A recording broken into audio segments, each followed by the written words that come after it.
terus-menerus mengeluh kesakitan dan nyeri di daerah punggung.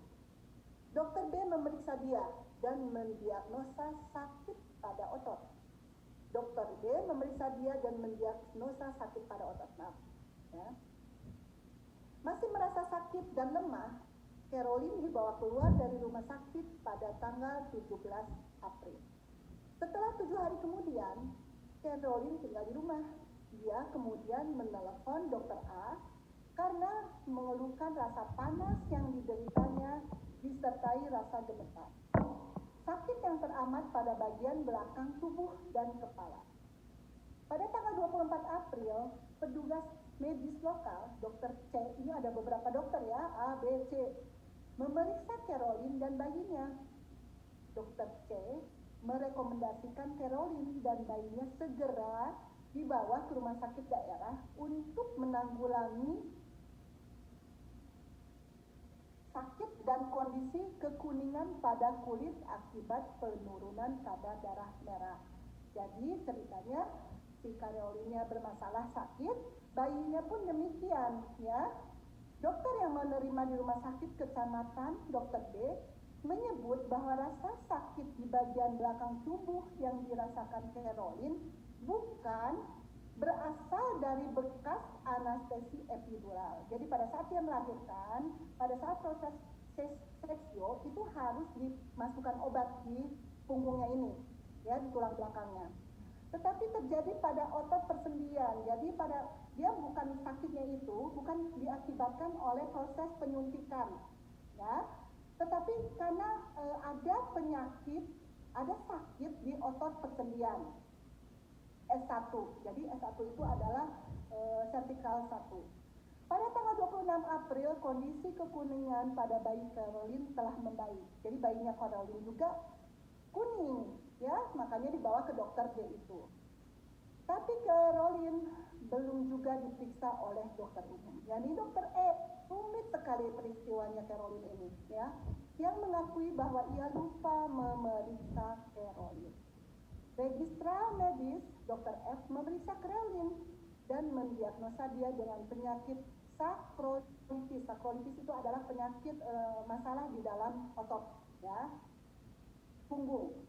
Dr. F lantas memberikan resep obat berupa oksikodon hidroklorida. Obat ini adalah obat untuk juga menggunakan, kebetulan menggunakan obat yang sama, ya. Karena biasanya ini kalau otot, tulang, ini dikasih obat ini. Paracetamol dan sodium diklofenak. Ya, ini untuk obat sakit. Dr. F juga menyampaikan, kalian sudah belajar kan ya farmakologi, jadi sudah tahu, ya. Dr. F juga menyampaikan informasi ini kepada dokter kandungan Caroline, Dr. A, terkait diagnosanya. Sakit yang diderita Caroline terus mendapatkan pelayanan medis. Hingga akhirnya pada tanggal 2 Mei, jauh sekali ya, kondisi Caroline kian memburuk. Lalu suami Caroline membawa dia ke rumah sakit daerah lainnya, sementara kondisi Caroline tak sadar dan terus mengigo. Segera setelah sampai rumah sakit pada tanggal 3 Mei, Caroline mulai kejang-kejang dan terus mengigo tak jelas. Dr. C dalam catatan medisnya menyebutkan bahwa Caroline mengalami akibat terlalu banyak penggunaan obat sakit sakrolitis, ya. Kondisi Caroline kritis dan kemudian dibawa dengan ambulan ke rumah sakit provinsi. Sesampainya di rumah sakit provinsi, Caroline sudah tak sadar dan butuh intubasi. Intubasi adalah memasukkan selang, ya, ke dalam paru-paru sampai di bagian trakea, dicabang daripada bronkus. Kalian sudah belajar mengenai anatomi fisiologi, ya, ingatkan sedikit. Jadi intubasi itu artinya pas Caroline sudah tidak bisa bernafas, kondisinya semakin buruk sehingga dia memerlukan alat bantu nafas, ya, melalui alat selang yang dimasukkan melalui hidung atau melalui mulut sampai ke trakea, sampai ke cabang daripada bronkus, ya. Kemudian sesampainya di rumah ini dilakukan intubasi, pupil matanya tertutup dan dicoba untuk dibuka. namun kondisinya juga tak membaik.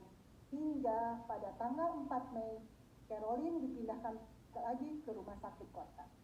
Pada Sabtu 5 Mei pukul 1.30 waktu setempat, otak Caroline dinyatakan tidak berfungsi dan alat bantuan medis ditarik. Ia dinyatakan meninggal. Pemeriksaan postmortem mengungkap Caroline mengalami abses epidural. Abses kalau abses itu bahasa sehari-harinya itu luka mengeluarkan nanah. Jadi seperti bisul ya pada epidural ya. Dan meningitis yang berpengaruh pada bagian tubuh lainnya. Meningitis ini adalah penyakit yang disebabkan oleh virus yang menyerang ke otak ya, sehingga mengakibatkan kejang ya. Yang berpengaruh pada bagian tubuh lainnya yakni sumsum tulang belakang dari bagian dasar otak, yakni sehingga mengakibatkan infeksi Staphylococcus aureus. Perubahan pada liver, jantung, dan limfa konsisten dengan diagnosa septisemia. Kalau sudah pasien didiagnosa dengan septisemia, ini artinya pasiennya sudah keracunan di seluruh tubuhnya. Ya. Hasil investigasi koronial menyimpulkan bahwa banyak bernanah yang diderita Caroline dapat dan seterusnya didiagnosa teliti. Jadi ini banyak nanahnya di dalam tubuh Caroline. Perdebatan selanjutnya dari Caroline ya, laporan koroner pada kematian Caroline menunjukkan banyak persoalan yang bisa dibahas ya. Jadi itulah masalahnya Caroline. Nah, berdasarkan masalah ini, maka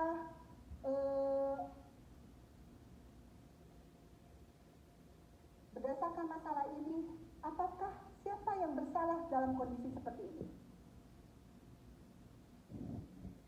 Siapakah yang bersalah? Memberikan cerita awal dulu. Kenapa sih kita harus belajar mengenai manajemen pasien safety? Pasien safety, apa sih pasien safety itu? Ya, siapa yang disalahkan?